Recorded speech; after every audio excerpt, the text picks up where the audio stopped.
I see it's Senator Fasano. Good afternoon, Madam President. Good afternoon. Madam President, this is, as I understand it, the fifth contract we're going to have in front of this chamber here today so far with respect to contracts that our body has to vote on yes or no. And I would note that earlier on, the first contract had a wide percentage difference, and as each contract came down the pike, the narrowness of the vote got closer and closer. And while I understand that in 2019 there's only a $90,000 increase in the budget, when you add all the contracts together, if you include this contract, we have added to our budget roughly $12 million. So in a budget that we have a deficit, we have added $12 million that we have to work out over the next 2 years. People may say, you know what, that's really not a lot of money. Out of a $17 billion budget, it's nothing. Well, out of a $17 billion budget, $50 million is not a lot of money. But what could we do with that $13 million, that $12 million? What could we do? So I looked and said, what do we have as deficiencies in the governor's budget where he had to make some calls, and how we may want to use that money differently.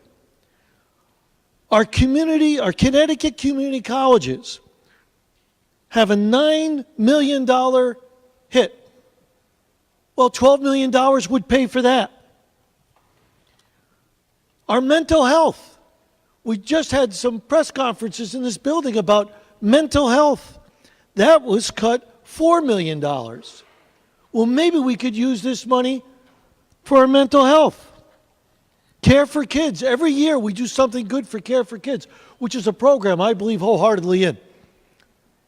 And fought hard in our bipartisan budget to make sure we do it so that people can go to work and their kids can be taken care of.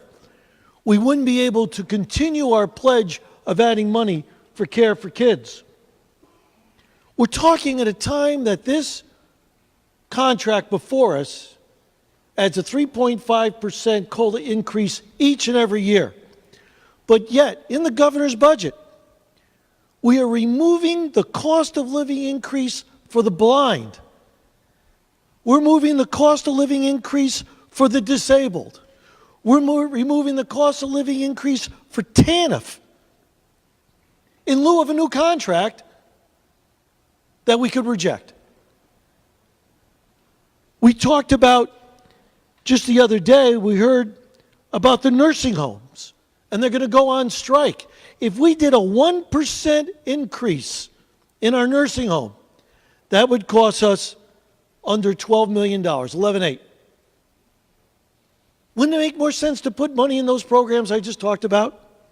Wouldn't it make more sense, rather than adding to folks who are well paid in this building, plus the fringe benefit at 96 cents for every dollar that we pay for salaries, 96 cents is fringe benefits. Wouldn't it make sense that we say what we said as a bipartisan group for the last 2 years? We can't afford what we can't afford. We didn't give these folks raises, I admit to it. Not in the bipartisan budget, not in the partisan budgets. Because we couldn't afford it. Because we want to fund TANF. We want to fund mental health. We want to give raises to those nursing homes. Budgets are choices. And be clear, you are making a choice if you vote yes or no today. What is more important? Folks that are making $100,000, $100,000, $80,000, pure salary, not the benefits? To give them a 7% increase plus 3.5% increase? Or folks who are making $25,000, $40,000 and saying, we want to help you. You need to help up in today's economy. You need the help up in social services. That's the choice. Let me add to this. If you vote yes, you have taken on two obligations. First obligation, by voting yes, you own this contract. Second obligation. In less than 1 month, in 3 weeks, a budget out of appropriations and out of finance has to come out of both committees. And many of you on both sides of the aisle sit on that appropriations and finance. You have an obligation when you hit a green button that you're saying, not only do I think this contract is right for maybe policy reasons, but I think it's right for money reasons. And when I vote yes, I know in appropriations or in finance, both committees are going to come out with a balanced budget. Both committees are going to come out and say, we are going to make this obligation that we're signing on to today by hitting the green button, and we are going to balance a budget. Because if you vote yes, and you're unable to balance the budget, somebody is going to get hurt. It's not going to be these contracts because they're done. You have said a whole bunch of messages. I'm either going to make the cuts to do it, that I didn't do it in committee. It's your obligation to do it in committee. Or I'm going to raise taxes. Then you better do that in finance. But don't come out of those committees with an unbalanced budget. Don't come out of those committees with an unbalanced budget if you're going to make a promise when you hit that green button that I'm going to pay for these contracts. Then you have an obligation to say how you're going to pay for these contracts and balance the budgets. That is your obligation. So when you hit the green, you have to be willing to say, I'm going to make the hard decisions to make sure these budgets balance.